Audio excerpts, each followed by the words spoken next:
Mike Owens here, and today I'm joined by the Wonder Boy, Stephen Thompson, who returns to action on the 3rd of December in the main event, UFC Fight Night, facing Kevin Holland.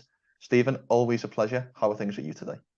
Pleasure is all mine. Everything's great. Just got done running some hills today. Great cardio session and a good leg push and good lung push. So just got done running some hills, and today's kind of a recovery day. So I'll do an ice bath. I'll get a massage, and then ready for tomorrow for sparring. But everything's going great. Camp's going great. Couldn't ask for anything better. So Let's talk about your opponents, Kevin. The always in the news, the always enigmatic Kevin Holland. What does he do well as an upcoming style matchup? Give me your scouting report of Holland. well, Kevin's kind of one of the, is the type of guy, type of fighter that gets better every time he fights, right? He did very well in the 185 division, knocked out Jacare Souza from his back, which is unheard of. And he's got great jiu-jitsu. He's actually a black belt under Travis Lutter, and Travis Lutter is under my brother-in-law, Carlos Machado. Of course, yeah. So we got a little lineage there, you know what I mean? Jiu-jitsu lineage there with Kevin Holland. So, I think it's great, man. I mean, the guy's a superhero. He's very tall. He's got an 81-inch reach, which is ridiculous. And that's going to be fun to navigate throughout the fight, but I'm looking forward to it.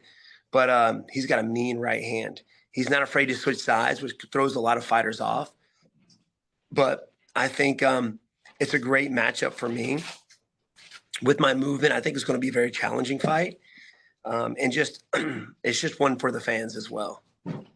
His most high profile fight, was his last one against Chimaev. What were your impressions of that fight? And is there anything that you can take from that fight that you think you can apply in this matchup? Well, I feel like, Kevin Holland did well leading up to the submission. I mean, he's hard to hold down. He's got great scrambles. Kevin Holland goes out to give Hamzat a high five, and Hamzat shoots underneath the high five and takes it down, which I would have dapped him up. I would have gave him a high five. I wouldn't have done that. But that would have caught anybody off guard, right? If it wasn't for that, I think it would be a very more of an interesting fight, because Hamzat would have to get past his reach. But he ended up losing the fight, got taken down. He's got good scrambles, but he doesn't initiate the wrestling. Really, Kevin does. So I believe I'll be able to keep the fight standing. So the thing is, it's just getting past that reach and his timing. He's put a lot of guys out in the 185 division. He submitted, Tim Means. He submitted the Brazilian Cowboy. So I got my hands full come December 3rd, I tell you. But I don't want anything less. 100%. What's really interesting about Kevin Holland at the moment as well is just 2 months ago, he retired from the sport of mixed martial arts. What I would like to know is how long did you believe his retirement for, if at all? I didn't think it was going to last very long. I mean, it was kind of thrown out there that we were going to make this fight happen. But I heard that Kevin Holland, made a pretty penny for that Hamzat fight because of the whole switcheroo. And I thought he was done. But I knew that if they threw my name out there against Kevin Holland, especially main event, he would take it. So I knew it wasn't going to last that long.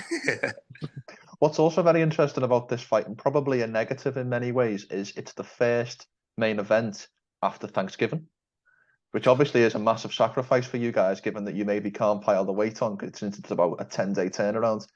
Is that a particular challenge for you? Is Thanksgiving something that means a lot to you, or is something that you can maybe feel like you can give off pretty easily? I mean, the holidays are always a great time off, and I usually try to get on the fights before it. The early November Madison Square Garden card I was trying to get on, but ended up not happening. My last 2 fights, I had to train during Thanksgiving.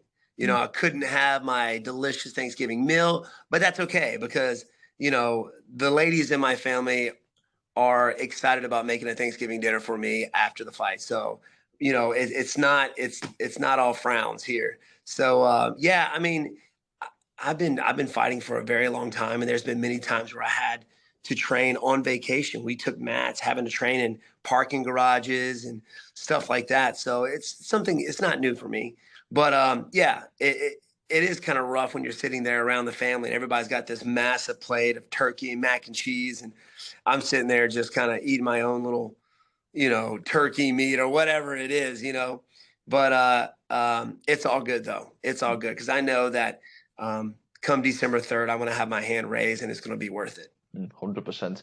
On paper, Stephen, we've got a little bit of an interesting dynamic here. We've got the number 7 ranked welterweight against an unranked fighter in the welterweight division.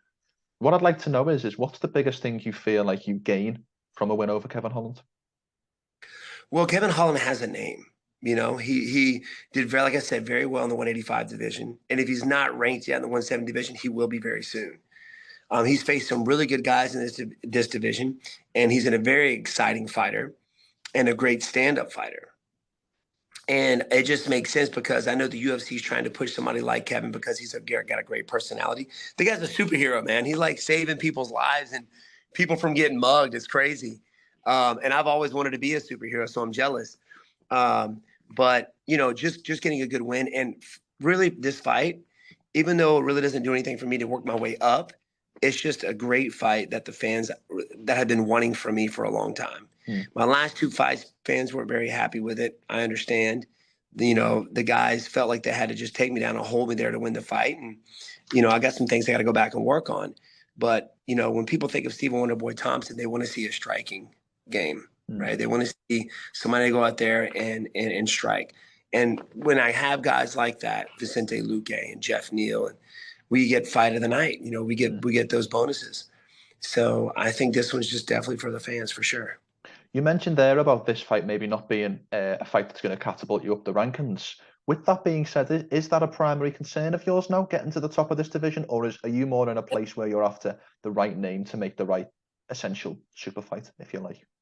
You know, I do like the super fights, but, you know, my eye is always on the gold. And I know that, you know, I have to win some fights, and the guys that are ranked above me are some, you know, amazing wrestlers and fighters, and I got to work my way through that. But with a good win over Kevin Holland and maybe 2 more, I mean, I could be looking for another title shot. So the thing is, I just got to keep on evolving, keep on getting better. And, you know, after my last 2 wins, I got to get a win out of my buddy Kevin Holland over my man Kevin Holland for this fight. So right now, just trying to put on an exciting show to let the UFC and the fans know that Stephen Wonderboy Thompson's still here. And talking about the fans, it's obviously your return to Miami. So I checked your record. You'd never had a professional mixed martial arts fight in Miami, but you've had, I think, a couple of professional kickboxing bouts in Miami. Well, actually, it's Orlando. Yeah, Orlando, Florida. Orlando, my mistake, but Florida nonetheless. Can you talk to me about some of your memories of fighting in Florida in the kickboxing realm? Yeah, so I fought several times at Disney World, actually, for a few amateur world titles. Great memories, man. That was probably around, 1999, 2000 maybe. And I had that fight. It was an amateur world title, and we had a few people on that card from our gym. It was just cool just to be able to compete at Disney World at the time. And ended up getting the W. I was undefeated in kickboxing, but Florida is always a great time and good place to go because it's warm. You know, you don't have to worry about the cold, especially this time of year. Being in Madison Square Garden would be pretty chilly, but Orlando's always fun. I got family there too. Finally, we've got to talk about next week's main event because as a striking specialist and as a striking lover in myself, I've got to get your scouting report or your opinion on Israel Adesanya versus Alex Pereira. Who do you favour, and what are the keys to victory for each fighter? I think this is going to be a very exciting fight. You know, nobody's really been able to do a whole lot with Stylebender. I mean, he's been very dominant in that division, has beat everybody, literally in the top 10, I feel like. So, you know, Alex Pereira is, I think, 3-0 in the UFC and already fighting for a title shot, which makes sense because he's the last guy to beat Adesanya. But I did a breakdown on my YouTube channel about those last 2 fights that Stylebender had with Pereira. And I believe that, you know, the first fight, it was all Kevin Holland. I thought Kevin Holland won that fight. I thought he outstruck Pereira. And in the second fight, Kevin Holland was winning it. Adesanya? I mean, what did I say? You said Kevin Holland. I mean, Kevin Holland. I mean, Adesanya, what in the world?